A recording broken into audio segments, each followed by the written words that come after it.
Welcome to the Pop Culture Junkie podcast. I'm Olivia, here with my fellow junkie, Shauna. And you know what, listeners? It feels like it's been a while, because it has been. But what have you been obsessed with recently, Shauna? I've been obsessed with just like making it through one moment to the next, this journey we call life.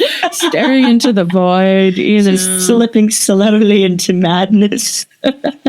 No, it has been a while. I know you travel too much and I miss you whenever you're gone. But I have been watching a lot of stuff. I have a list. Okay, the void has colors. The void has colors. There is stuff in the void. Okay. I slip into it and then I turn on television. Yeah, everything feels right again. Yeah. All right. I love that for you. I'm going to do a quick rundown. Okay. And some of them are pops. Some of them are drops. And some are a little in-betweeners. Right? Okay. Okay. Real fast. Umbrella Academy aired its final season. Do you watch that show at all? No, I never have, but I've heard good things. The first couple of seasons are very good. This last season was short. It was only, I want to say, 8 episodes long. Why does Netflix keep doing that? I don't know. And so it definitely feels rushed. And there's a lot of character choices that are questionable, including one romantic relationship that comes out of nowhere. Yeah. With characters who are seemingly already in relationships. Okay. I don't know. They just went Gossip Girl and we're like, let's shuffle. Literally, it's like, it's the final season. Why don't we just put her with him instead of him? Yeah. I don't know. So it was a little strange ending. But overall, I've always enjoyed watching that show. I'm going to go a little middle on the ending. The final episode, I won't spoil it for anybody who's listening, but I don't know how else I'd want it to end other than the way it did. So would you still recommend people watch the show as a whole? As a whole, as like an entire 4-season arc, yes, absolutely. Okay. I really liked it as an entire series. Okay. Did it stick the landing? I think it did a couple flips and they kind of tripped on the end, but then still maybe got a top 4. I don't know. Yeah, it is tricky to find an ending that everyone loves. Absolutely. And I've seen a lot of stuff online of people just hating this season. Yeah. And I didn't hate it. I didn't think it was like Game of Thrones level or Dexter level. Yeah. Bullshit. But speaking of, in our absence, House of the Dragon ended. Yes. How do you feel about that ending? I really was on the edge of my seat for a couple scenes. Okay, we are going to get spoilery with this one because it aired, like a couple weeks ago. Yeah. But Allison comes to Rhaenyra and is like, bitch, I'm out. Take it. Yeah. My sons are either rotting or insane. She's like, no, they're all bad. She wants Allison to save my daughter. Float in the river somewhere, to stare at the sky. Yeah. And just, bitch, Rhaenyra, here is how you take over. Here it is, on a silver platter. So I said this in front of the CEO of my company. Just know how incredibly inappropriate this was. I said the entire season 2 of House of the Dragon felt like edging. And he was like, I'm unfamiliar with the term edging. Oh, no. And so this is giving when Brad Perry was here and we like said some word. And he's like, what is that? Yeah. And we're like, shit, now we got to tell Brad Perry what edging is. And thankfully he's chill. But we were on a large table of 10 people from my company, and I just pulled up Urban Dictionary, and I was like, "This is what Urban Dictionary don't make me say it out loud." Yeah, and he was just like, "Got it." That entire season was edging, and I never reached my pinnacle. The war is coming. I got right to the edge where you're trying to, and then you can't. Yeah, that final So you just said, it was fun, but maybe we should call it right here. Yeah, because the end of season 1 was so good. Yes, like you were just like, I want more. Yeah. They're going into dangerous territory, I think. And I think they were stirring up some Game of Thrones last season haters with that ending. But I think it was that bad. I think if season 3 doesn't start off with an absolute banger, like we are in war, like this is going, people are going to turn on it. I think so too. Like I haven't turned on it. Yeah. But I've been watching I watch most shows with my husband, and he's such a hater. Literally, Umbrella Academy, by the end, he's like, this is bullshit. He hates the ending. Yeah, and I was like, it was not that bad. Okay. And then we're like nearing the end of season 2 of House of the Dragon, and he's like, this show sucks. And I'm like, you are being way too definitive with this is bullshit and this sucks. There's Interesting. new one. Yeah. Yes. Yeah. Okay. So he's very in the moment, like. Yeah, he was like, this is boring, this sucks. And I'm like, I don't think it's boring. Like, I think they're, again, edged just a little too much. I know. And if you edge somebody that hard, you're going to leave them with blue balls. Yeah. Or make them come. There has to be one or the other. Is another argument why you should have 10 episodes per season. There is. HBO cut it out. Netflix cut it out. Like, Bridgerton would have been so much better if it had been 10 8 episodes is not enough. Bridgerton season 3, that relationship is so rushed. Yeah, which is why it was 8 versus 10. And we used to have, like, Lost, which was a 25 episode season. Dude, and that's a little too much to me. Like, all of those shows back in the day, yeah, like 26 episodes, you get all those fillers in the middle. Yeah. But like Buffy and Angel were all 25, 26 episodes. And those were all bangers. Bring that back. Like, I get it's expensive, but if they were doing it in the 90s, they could do it. You know? Yeah. No, and then like, I'm thinking like Stranger Things, they had shorter seasons, but each episode was like 2 hours long or something. So it was like almost like don't like each one, though, where it's really long. Yeah, like I kind of like the little break, like the mid-season finale.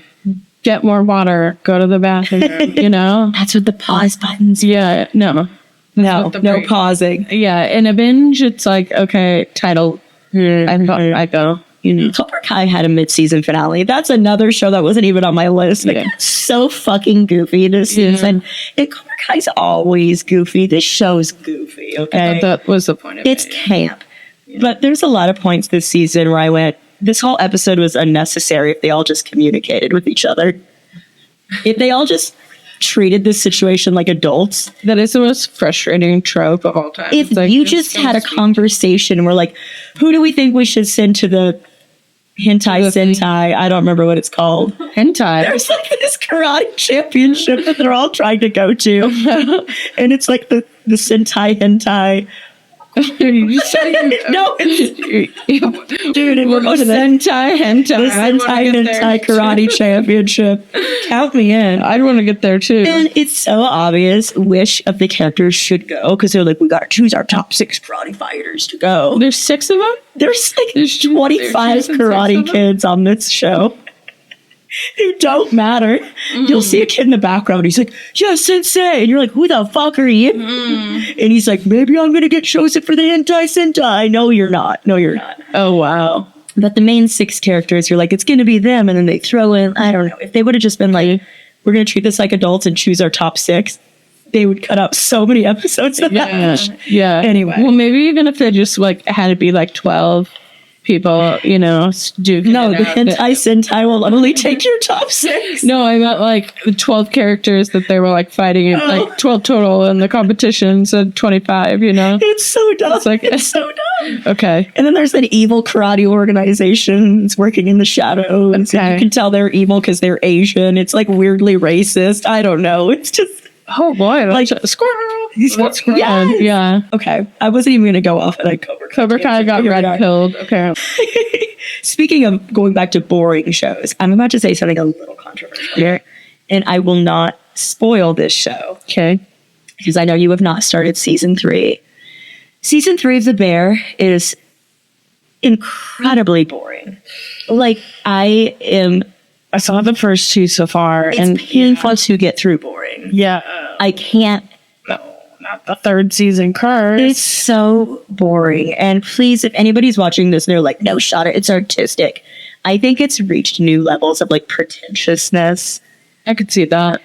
And they're trying to be artsy and deep, but it's just boring. It's just not hitting the way they wanted it to. No, there's just wandering, meandering conversations between characters that don't need to be happening. Yeah. And characters will pop up and you'll go, who is that again? Oh, I guess he's important. Okay. And no, we need to spend the next 15 minutes breaking down his childhood trauma. Okay. What's it like? I don't know. The Christmas episode and the one where Sydney accidentally makes all those to-go orders. Yeah. Like those are such good episodes. And there's so much screaming. There's less screaming this season too, which I actually kind of miss. Okay. I don't know. Season 3 of The Bear, please let me know if you have a very different opinion than me. Yeah, pop off. But I am hoarding tears. Once I get there. I kind of took too much of the bear in. You know, I put myself in a bear food coma. You were a little I'm ready to go back. full. Yeah, you know, I was full on it. I'm ready to get back into it. You digested it. Yeah. Took a poo. Yeah. She's ready. Yeah. Okay. Next on my list, a show that I recently discovered that I've been binging that I'm really into. One of the actresses from Cobra Kai is in it. It's a show called School Spirits. It is a Paramount Plus original, but I found it on Netflix. I'm not sure how that's possible. Somebody explain it to me. Maybe they traded stuff. I don't know. Yeah. Swapped pics. I think so. I think they might have swapped some pics. Yeah. Hey, hook you up? Who did? Yeah.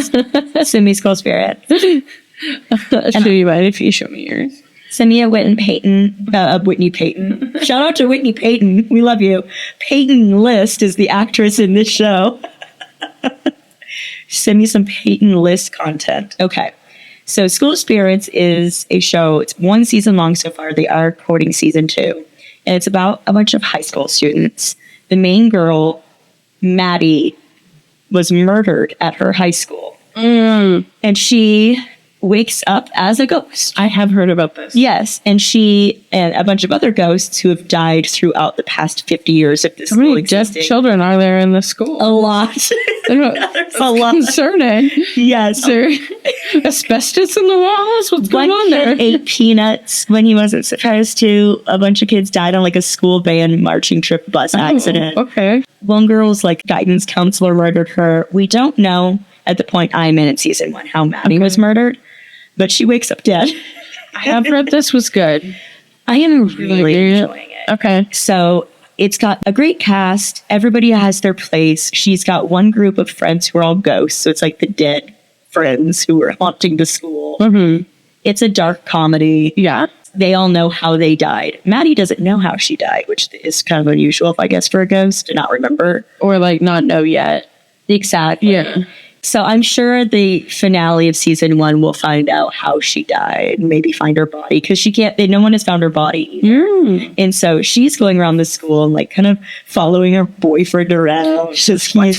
Yeah. And like he was cheating on her and like it's just all this scandal and drama. And I got a little misty eyed in the first episode. Okay. Yeah. Sounds like I need to watch that. That sounds amazing. It's really funny and like reminds me of, I don't know, like those kind of Buffy iZombie-esque, like the female character, and doesn't have, I don't know, powers, but she's dead and she's haunting her school. Yeah. Trying to solve her own murder.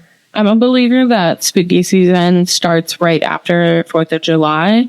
So I literally was like, do I put my Halloween decorations out? Yours are already out because you had a spooky July party. I took them down. Oh, what? I know. Well, my office is always Halloween. Yeah, it's always spooky. But I took down at my house. Like I've already planned some spooky events at my apartment. Really? You can come. Gee, thanks. It's with the like middle school friends, but I wasn't anywhere. I am. You can come. But we can also paint pumpkins because for some reason when I try to gut a pumpkin, my body doesn't like it. I love painting pumpkins. Yeah, so I might have a Halloween party. I haven't decided yet. Ooh, if you want me to, I will. You should, because then it'll be cool and I can stay in the backyard. That's true. Yeah, we could put down a cot for you and you could sleep there. Olivia's very allergic to my cat. Yeah, and we've tried all the remedies. It does not work, but we haven't tried you sleeping in the yard. Yeah, we'll report back. Get me drunk enough and we might try it out. I didn't even think about that though. Maybe I won't have one because I don't want you to be miserable and itchy at my party. But I can stay outside longer if it's cold outside. You know? Okay, we'll talk about this later. Okay. We need to think of our costumes too. Okay, the one final thing is Love Island, that show. Oh my God, I have 2 final things. Love Island aired its reunion last night. It was screaming. It was incredible. I am officially obsessed with this show. I can't wait for the next season. Next summer, you have to watch it. So you're going to go back and watch some of the UK ones? I don't know. Maybe if I'm bored enough. I mean, I have so much content I'm trying to get through right now. If you're a Love Island girly, message us and say what seasons of the UK to watch. Because apparently it's a good idea. The UK is better than the US. This is the first season where the US has been good. Yeah, dude. Because people love Ariana Grande. Do we? Do we like People love Ariana Madix. I really liked her. She was hilarious. And from VPR and kind of brought that people like wanted to make the show successful. So, but yeah. I loved all of them on the show. I loved Taylor. Fuck Evan. And Sabrina and Cordell with his Cheez-Its. I loved it all. So I'm going to pop Love Island. And then finally, I watched Alien Romulus, the newest Alien movie. Okay. And I'm going to pop that too. I really enjoyed it. Okay. It was like a good mix between like Prometheus, like those kind of newer, more recent Alien movies, but then also like the older one. Lots of throwbacks, the original. I don't know. I really just like the Alien universe. And so I'm going to watch anything that comes out. Yeah. Okay. But yes, I would pop that. It's a good time. There's face huggers. There's chest bursters. There's them bursts. There's some chest bursters. Well, that sounds riveting. I'm done. I think I got through everything. So I've been on the opposite side of watching things. I have been keeping up with the Kardashians. Not really. Well, we did actually watch some episodes of Keeping Up with the Kardashians. Yeah, a little teaser for the upcoming episode. Stay tuned. But no, I've been keeping up with all this Blake Lively. It Ends With Us drama. Dude, I can't stop watching it. Which, first of all, what I think is the craziest thing is everyone like jumping to this Justin Baldoni guy. And to be fair, I know nothing about this man. Nothing. And Colleen Hoover is a very controversial author in general. She's the one who wrote the book that the movie's the book It Ends With Us was already very controversial for glamorizing like DV. Yeah. And so it was kind of like a cursed project. But did you ever read it? No. Okay, no. I've actually never read a Colleen Hoover book because I've been told to stay away. It's not my jam. Is there fairies having sex? No, I'm out. So this rumor drama gets started and everyone on the cast, Justin Baldoni is the director, the producer, and the actor. And he's the main actor in it. Not a single one from the cast follows this man. Yeah. His own co-host isn't even like tagging him in things. And all of a sudden everyone was like, it's Blake's fault. Justin Baldoni is an advocate for less toxic men. And I was like, I was like, this is why I say men are weaponizing therapy. Yes, they really are. I'm like, they go to one therapy session and they're like, you're gaslighting me. Yeah. And to be fair, like, I think the way he is talking about the message of the movie is probably a little bit better than the way Blake Lively is. She did the way the people have jumped on hating Blake Lively, and like, you can just admit that, like, you wish you had her hair. Like, it's okay. It came out of almost honestly nowhere. Like, whoa. Okay, first of all, Deadpool versus Wolverine came out like a month ago, and it smash hit. Everybody globally loves this movie, right? So we all love Ryan Reynolds, and him and Blake Lively are kind of like a little package deal. They're so wildly in love. When it's him who has a movie out, then we're all like, oh my God, this is the cutest couple in Hollywood. Oh, look at her supporter, man. And she has like a very small bit part. Spoilers for Deadpool, whatever. Yeah. The spoiler ban was lifted. They already spoiled. She's Lady Deadpool in the movie. She never takes off her mask. Like, you hear her voice. Yeah.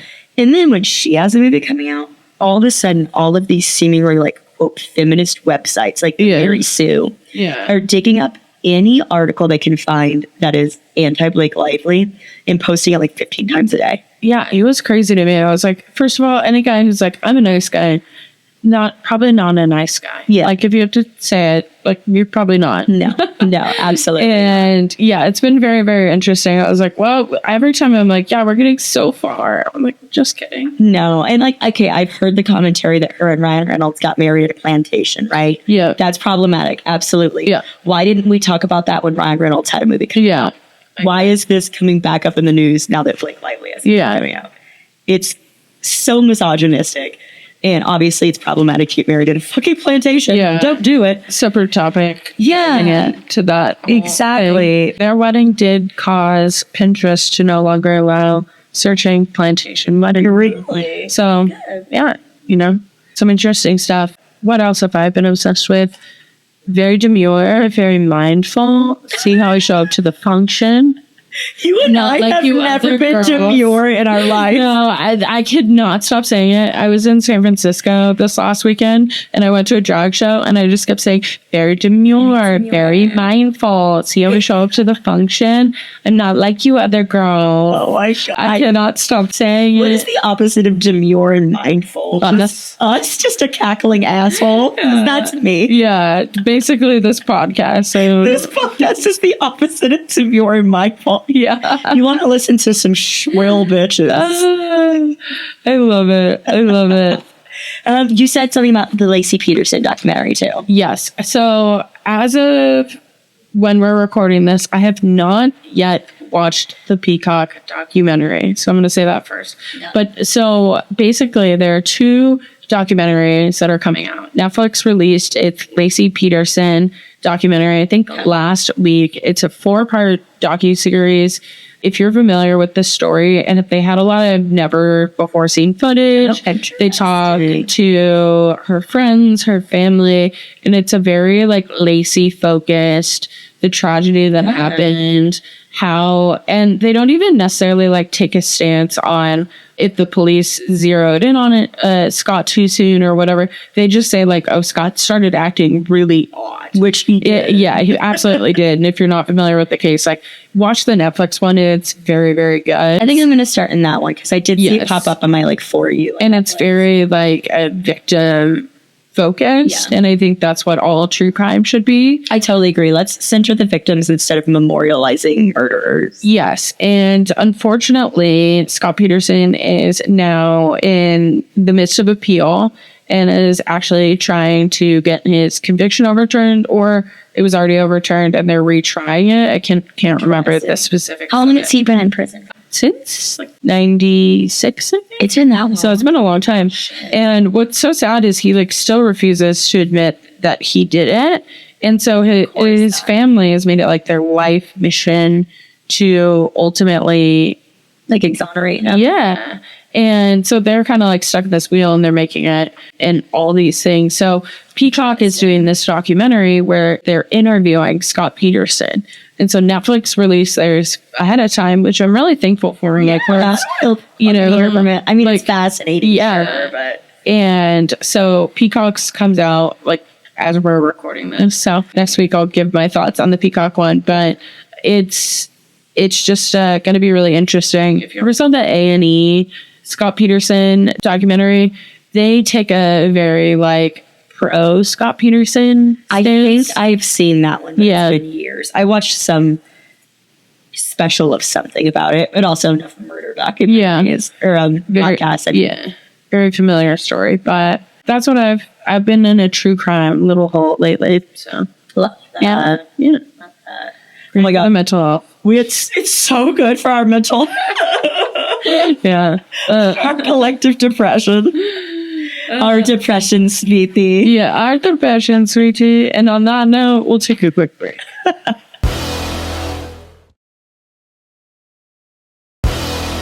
It's a brat summer. Charlie XCX is on repeat. Chappell Roan is all you've been seeing on your FYP page.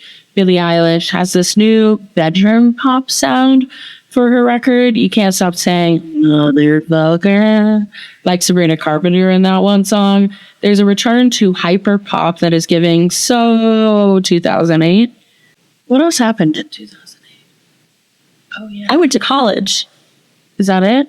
Yep, that's all I can think That's all of. I It was kind of a blur that year. It's kind of a blur that frat year. parties. Well, most people know that as the Great Recession Yeah, that's right. and the Great Housing Crisis. That's true. And during that time, you might have heard things like Poker Face, Teenage Dreams, and I Got a Feeling on repeat. Great songs. Junkies, we're here today to talk about if today's pop girlies were or are the indicators of an impending doom of a recession. Dun, dun, dun. While we're not economists, we are pop culture obsessed, and there's no doubt that during times of economic hardships as far back as the Great Depression, there have been noticeable trends towards more upbeat and escapist music. Throughout some of these times, we're going to talk about popular artists and really dive into the recessions we know best. Mm-hmm. But let's talk about some of the early ones. So the Great Depression took place from 19... for it. Is that why you assigned this one, Yes. It took place from 1929 to 1939. Louis Armstrong was known for his influential jazz music. I'm going to do the whole thing. Please only do the Great Depression in the voice. Oh, no, obviously. Just the entire rest of the episode. Oh, my God. I don't know if I can do it. Okay. Armstrong's upbeat tunes provided a sense of joy and escape to the masses. Duke Ellington was a key figure in the swing era. His big band music was immensely popular. Billie Holiday, while her music often had a melancholic... How do you say that? Melancholic? Oh, what? A melancholic? Melodic. I don't even know. While her music... Melancholy.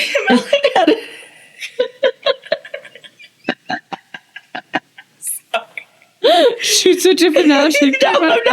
Billie Holiday, while her music often had a sad tone, songs like Pennies from Heaven offered more upbeat escapes.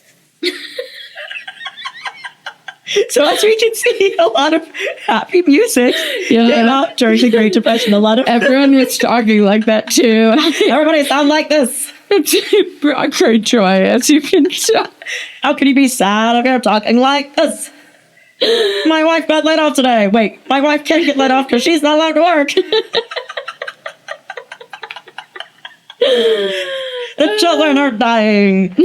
Okay. Were they in the factories? My children are in the factory smoking cigarettes. Now I need to know what your next one is. So we have the Great Depression. Now give me your next impersonation. I don't know if I can do it. How did people talk in the 70s? I just picture them really stoned. I feel like that's the 60s. I was going to talk more like the Brady Bunch. Okay. 1970s recession. Gee willikers. That's 1973 to 1975. The Bee Gees, their transition to disco with hits like Stayed Alive became very popular in the era. Donna Summers was known as the Queen of Disco, and her songs like Hot Stuff and Last Dance dominated the charts. ABBA, the Swedish pop group, gained international fame with songs like Dancing Queen and Mamma Mia. So during this recession, we had, again, some of the most popular songs of the entire era that when you think of the 1970s, you probably think of Staying Alive and Dancing Queen, honestly. Very I hyper pop. Yes, and very, fun and exciting beats. Mm-hmm. Now, I don't know a 1980s voice, so as beautiful as that was, I will not be able to. I don't know 1980s I could go. So in the. I was going to do that. Yeah, Valley Girl. 80s. Okay, do a good Valley Girl. And then we head into the 1980s recession. So the 1980 to 1982 recession, we had Michael Jackson. His album Thriller became the best-selling album of all time, providing a mix of pop, rock, and funk. Prince, with his innovative music albums like 1999, released in 1982, became hugely popular. And then Madonna, emerging in the early 1980s, her dance pop hits like Holiday and Like a Virgin were major successes. So Madonna was birthed out of a recession. I don't know if I ever knew that. I didn't either. Or Michael Jackson and Prince, honestly. Well, he was making music way before that. They were. I mean, especially Michael Jackson. Yeah, but this was when he became I think his star hit a whole new height when he became the solo artist that he is. Yeah. And then we head into the 90s, bro. And this is really I love it so much. We head into the 90s. Yeah. And we have bands like Nirvana, which has Nevermind, who brought grunge into this.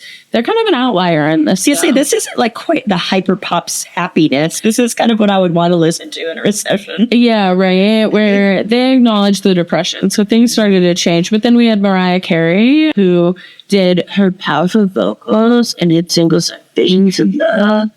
I sound like I'm in the 70s. Visions of Love. I can't keep an accent for a total of 2 seconds. Sound like you're high.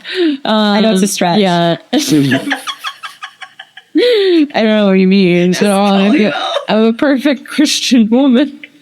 And then we also had Whitney Houston, who was known for absolute bangers in pop music. But during this time, it was I Will Always Love You. She was also beginning her film career. Oh, that's right. She was on Oprah a lot. Mm-hmm. God. R.I.P. Miss R.I.P. What's a good 2001 voice? The .com bubble burst of 2001 showed things like Eminem and his album The Marshall. I can't do that. I'm so sorry. Yeah.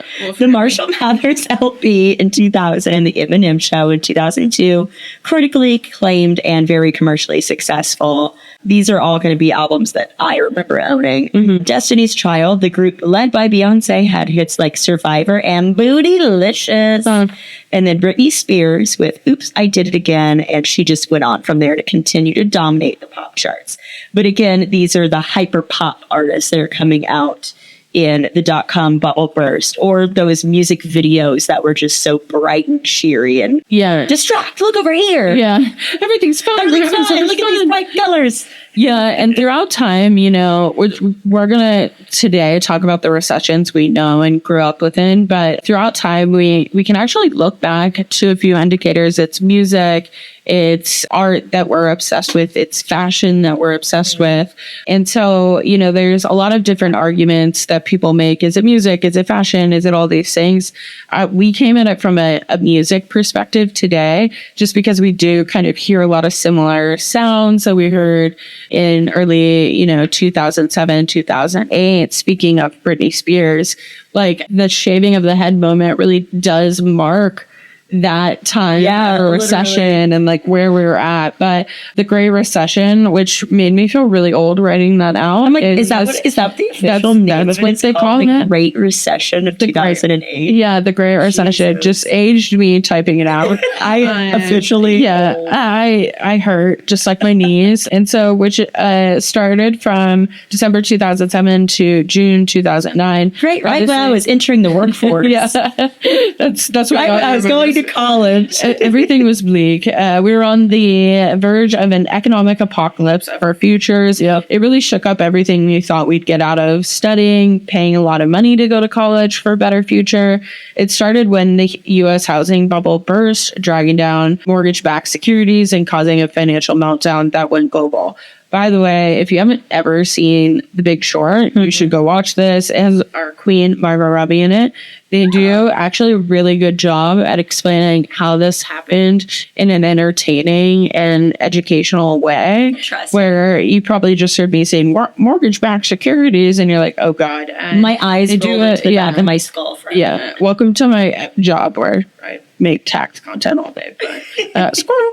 But if you've never seen that movie, they do an amazing job at talking about how this all happened, how we're actually allowing this to happen again. But times were really ultimately bleak. Unemployment was so bad at one point, it was soaring to 10%.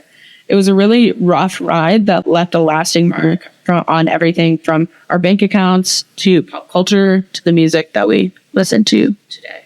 Interesting. And so we're going to talk a lot about what was in the zeitgeist during the Great Recession. So what artists came out during the Great Recession? Every time I say that, another great year comes out. You see them if you're on YouTube. Just another one. Another one. By the way, go follow us on YouTube. Yeah, follow us on YouTube. We're really cute. So Taylor Swift kind of emerged in this time, 2008, with songs like Love Story and You Belong With Me. She was the top-selling musical artist in 2008, right when this was all going down, with 4 million units sold. That's insane. And that was for a teenager. Yeah. Beyonce, who we already mentioned, from Destiny's Child, had a significant presence on the charts with Single Ladies, If I Were a Boy. Rihanna came out with Disturbia, Take a Bow. T.I. had Whatever You Like and Live Your Life, also with Rihanna. Such good music in 2008, right? Lil Wayne's The Carter 3 came out in 2008. This is just reaching like peak pop music. Yeah. I think like 2008 to 2010, like it's just incredible. I guess I think back to like when I was in college listening to all these musics and going to party listening to the musics on my Walkman. Yeah. And like going to all these parties and this is the stuff that was playing. Yeah. It's so good. It does feel it does feel like we're returning to that. And a lot of the artists we see today are that. Now, what I also think is pretty interesting is the reality TV that we were obsessed with around that time. So American Idol was incredibly popular at that time. Kind of our first parasocial relationship. We had Survivor, which was really, really popular. We had The Real Housewives of New York City, finally. Is that the first one? I think so. Yeah. I think so. We had Real Housewives of Atlanta, a spinoff come after that. And then we had Wipeout come in. Which is, I do love to watch Wipeout when it's on at a bar. But it's literally just like a distraction, like we said earlier, like stupid, silly little things where either we're looking at these ostentatious people with extreme displays of wealth or people putting themselves into ridiculous scenarios to get money. And do you think that all of this, I mean, I guess we could kind of save this for the end, but this is just ways to distract the public from what's really going on? Or do you think artists are consciously like, people need something happy to listen to or to watch? Yeah. A bit of both. I think it's kind of a bit of both. I mean, I don't think there's some overlord, but like what's going to sell better right now is like somewhat like people want escapism a lot of the time, which I think art is just in general. And so I think in hard times, people gravitate towards just like, well, let's pretend like that freaking Imagine song. Do you remember whenever COVID started and all those like celebrities? No, it's like that. Like that's like the art. That's why. That's like with all of it. They have. I just imagine in their minds, they're like, you know what? I'm gonna put out a banger. Thank you for the banger. But Also, thank you. They're thinking that like it's gonna be like that Imagine moment. Any of those songs that are way too over the top, like "This Is My Fight" song, make me want to do violence to myself. Like, I can't. Roar is a fun No, I hate Roar. That was my other one. I hate it so much. Have you ever been down so bad that you like feel like a plastic bag? That you had to turn it on and you were just like, no, I am gonna fight. Did you want to know why? It's because Fight Song and Roar just give me Hillary Clinton losing flashbacks from 2016. So I can't do it. Anytime I hear that, I just think about weeping on my grandma's sofa. I think one of the times I was probably in like the deepest of my whole dark depressions, I played that song unironically. I should start playing that song just every day. Okay, moving on. Okay, keep going. No, it's me. Okay, 2009 pop songs. My queen, Lady Gaga, was the top artist of 2009.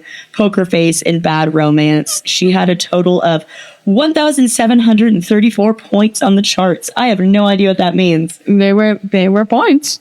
They were That's points. What that means. How many points do we have? Points.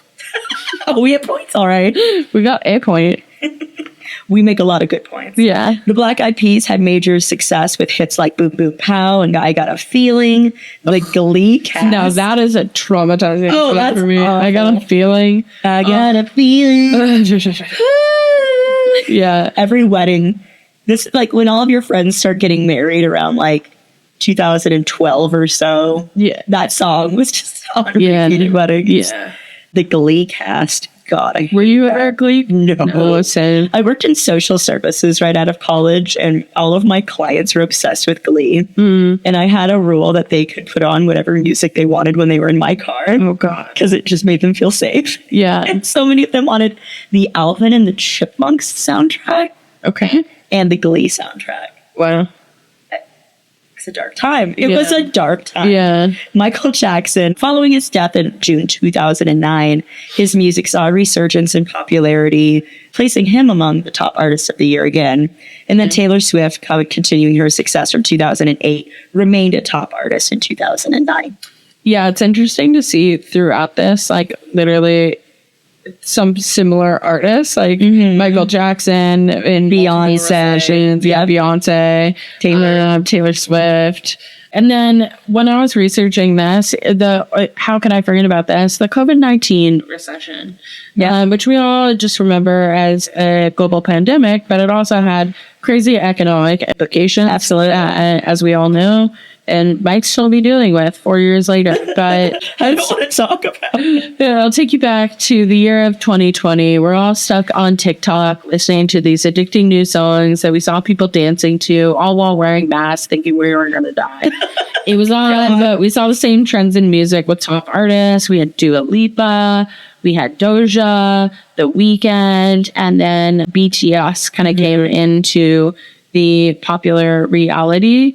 The top 5 songs of 2020 were Blinding Lights by The Weeknd, Circles by Post Malone, The Box by Roddy Ricch, Don't Start Now by our queen Dua Lipa, and then Rockstar by DaBaby featuring Roddy Ricch. I've never heard The Box by Roddy Ricch in my life. Yes, I would agree, but It says it was a viral sensation. yeah, maybe once we hear it, we'll know it. But Maybe. we're in the box, so we can't hear the box, you know? I also remember that Chromatica by Lady Gaga came out during 2020. And oh my God, that album, I think it got me through the pandemic. And that's still one of my favorite Gaga albums. But it was her return to hyper pop, gay pop, dance hall music. Yeah. With like Rain on Me and Stupid Love after Joanne. Rain on Me is so good. Yeah, and all I remember thinking with my friends is like, I cannot wait to go to the gay club and dance to Rain on Me. Like we're allowed to go to the club again. Oh my God. I did a Zoom class with this like instructor from Equinox. Oh, I did a Zoom class. It was like we learned the Rain on Me dance that he had, and it was so good. It was so fun. And the only time I could do it was when it was COVID and they were doing free instructional classes. They wouldn't let me in the building, so I'm too poor for that one still, but one day.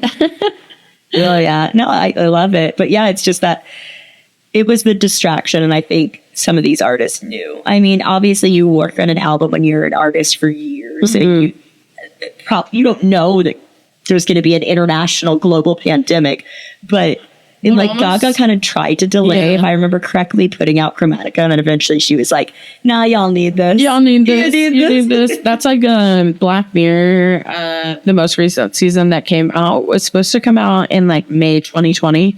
And he was just like, I'm not releasing this. The world doesn't need this right now. Oh my God. And no, Black Mirror, we did not. Yeah, that's what we did. That's why everyone was like, oh, this feels like kind of like 3 years ago, because it was 3 years ago. Was it all filmed? Yeah, it was like ready to release in 2020. And so we decided not to. But also, I think like the reality TV that we were making popular in 2020 is interesting as well. Oh my gosh. Okay, so we had The Masked Singer, Tiger King. Oh my God, everyone was obsessed with Tiger King. That was another like coalition.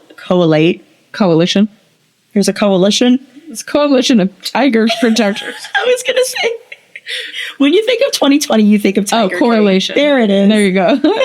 Coalition. It's like the coalition of Tiger Kings. We are so dumb.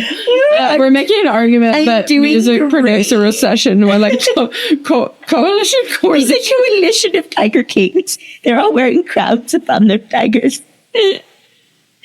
Anyway, Tiger King, Love is Blind, and RuPaul's Drag Race, which I definitely binged during COVID because it's happy and dramatic and over the top and colorful, and it made me not want to end things.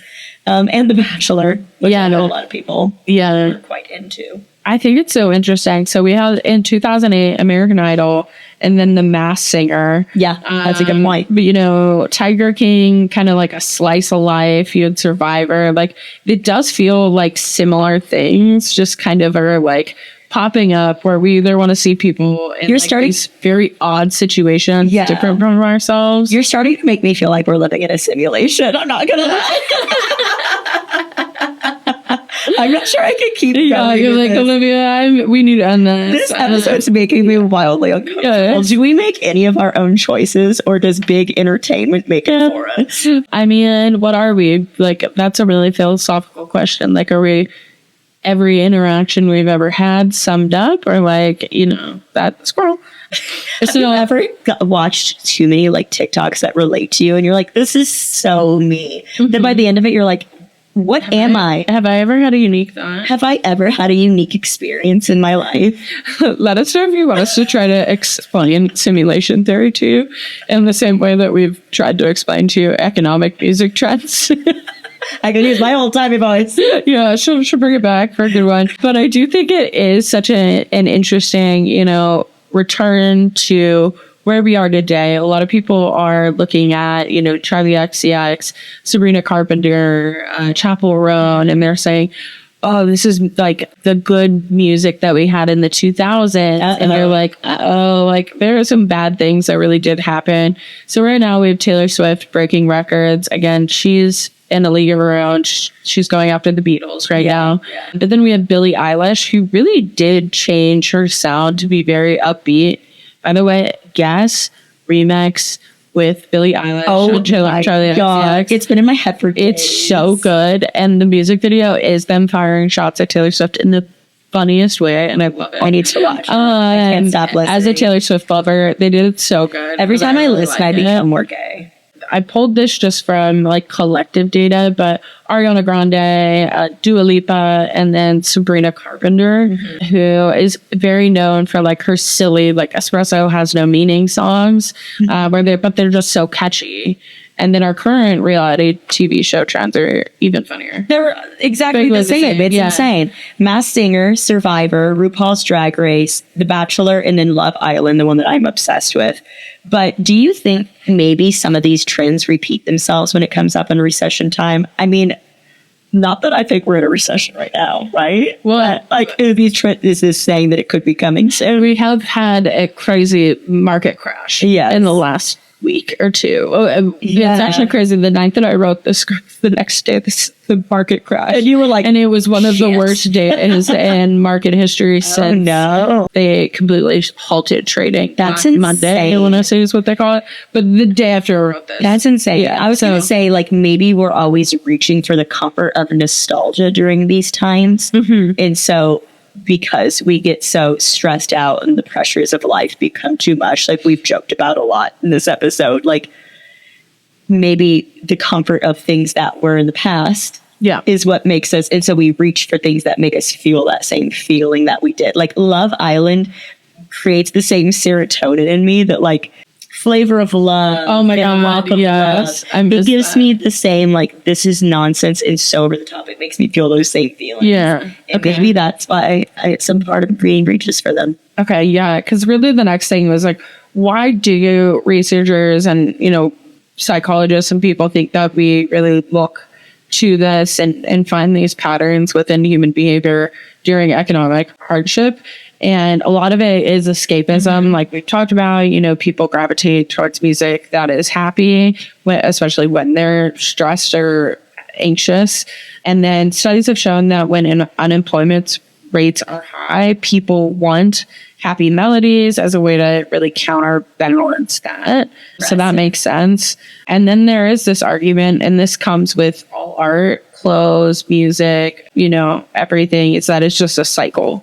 And every 30 years, we've never invented anything new. That is so interesting because if you remember like the fashion when we were in the 90s, it was all callbacks to 60s and 70s fashion. Yeah, it's all of a sudden it was bell bottoms again. Too. Yeah. I mean, I guess that was kind of like the early 2000s, 90s. But like we were all wearing bell bottom jeans again, smiley faces and peace signs, yin yangs. And I remember my mom seeing them and being like, oh, this stuff is cool in the 60s. Yeah, that's what I used to wear. Yeah. And then in the 70s, the peasant style clothes. Which is what they made in the 70s. Really made, yeah. Exactly. And now it's 2024 and we're getting that Y2K fashion back again. It's all now it's indie sleeves. And I literally cannot stop seeing. The fuck is indie sleeves? It's 2010 hipster Tumblr bitches with their their ripped tights and their flannels and their little hipster brim hats. The mustache girls. And like an owl necklace. What's coming back right now. Oh no, I had so much of that. I had so many owl necklaces. Yeah, I actually do have like a very crazy like connection. I didn't know that's what that was called. Indie sleaze. Yeah, well, they call it indie sleaze now. That's how we called it when we did it. We were hipsters. Yeah. Now it's indie sleaze. Like it's very American. Made me feel like I'm gonna go through menopause. Yeah, it's very American apparel, and that's what's coming. And I felt like I noticed the trend earlier in fashion, just because fashion trends are for women are noticeable and discussed a lot. Yeah. But the music really does come with that as well. And then ultimately, like consumer behavior, like we want to see people getting things that we can't get. Like the Kardashians also started in, 2007, 2008. Yeah, and think of like My Super Sweet 16. Like we came out when we were about to turn 16, and we weren't going to have fucking birthday parties like that. And like, but for some reason, we wanted to watch other kids at birthday parties like that. And it's so interesting to just like look at like, you would think we would be disgusted by that because of wealth disparity, but actually our brains like trick us into being like, oh no, we want that. If I work hard enough to just pick myself up from my bootstraps, I too could have a Mercedes for my birthday. Yeah. No, you can't, Rachel. Exactly. And ultimately, it's important to note that these are correlations that we're drawing. Yeah, it's not causing it. Don't go. Pop music doesn't cause the recession. Yeah, pop music. Don't go attack like Chappell, Roan, or Sabrina Carpenter. Music trends are not just reliable indicators, but it can help us, kind of determine, like I saw this really interesting thing when the stock market crashed that they were saying like, is McDonald's crashing? Like, is their stock? Because it's traditionally the most other day stable thing. And so you can look at a lot of things. Like one of the funniest facts, doesn't relate at all. I feel like I know what you're going to say. Go ahead. A Florida hurricane is actually serious is if all the Waffle Houses close. That means that there's really a hurricane coming and like you should get out of town. But if the Waffle Houses are open, you stay open. Yeah. I've seen correlations between like the amount of popsicles that are bought in a community that correlates with the amount of like serial killers that happens, like weird things like and maybe it wasn't that specific. It was something about ice cream and like murder, but it's like because more people buy ice cream when it's hot outside and like it doesn't people more tomorrow because they're angry. Honestly, and so it's not because ice cream causes murder. Right, exactly. And so you look ice cream's turning to murderers. Turning the frogs. Making the frogs gay. Turning the frogs gay. Dude, have you heard the remix of that? Turn the freaking frogs gay. Yeah, it actually does slap. Frogs gay. I want to be a gay frog. Dude, to be a gay frog. Yeah. Just living my life on a lily pad. Yeah. With you. Yes. One day. We'll reiterate. Just me and you talking shit in a lily pad being gay frogs together. Fuck that other frog over there. Did you see what frog Bethany was wearing the other day? You want to know? I bet your ribbits would be a most foul. Like you would just have like this stinkiest little because you can't fart in that. Would you have a cute ribbit? I don't know if I'm saying that. I think you would just have like you're a farty frog. I would be so gassy. Yeah. This is Chappell. I'm so sorry. Well, junkies. Speaking of escapism, it is time for us to go. You could be a gassy frog in a lily pad. A gassy gay frog in a lily pad. Yeah, it is time for us to go. But first, let's tell our listeners how to find us on social media. You can find me, Shauna Trinidad, at Shauna Trinidad on Instagram and TikTok. SHAUNATRINIDAD. And you can find me, Olivia, on Instagram at Livy Mariez, LIVIMARIEZ. And tell us how you're handling the recession, your depression, or about your pop culture obsessions. You can start by going to the Pop Culture Junkie podcast website, popculturejunkie.com. Once there, you'll find the links to our social media and so much more. You can actually go rate us 5 stars. From there, follow, subscribe, rate. Really, though, if you do give us a review, it helps us out a lot. It helps us get found so that, we can inform the masses that the pop stars making us all poor. You can also check out the incredibly reasonably priced tiers on our Patreon. Even at that low cost, you'll help us bring the best of pop culture every week. Find us at patreon.com/popculturejunkiepodcast. You can sign up for our uncensored content. And we promise to love you guys forever. And come back next week for another hit of pop culture. The Pop Culture Junkie podcast is produced by Jeff Markin and Cheryl Lightfoot for the Pop Culture Entertainment Network.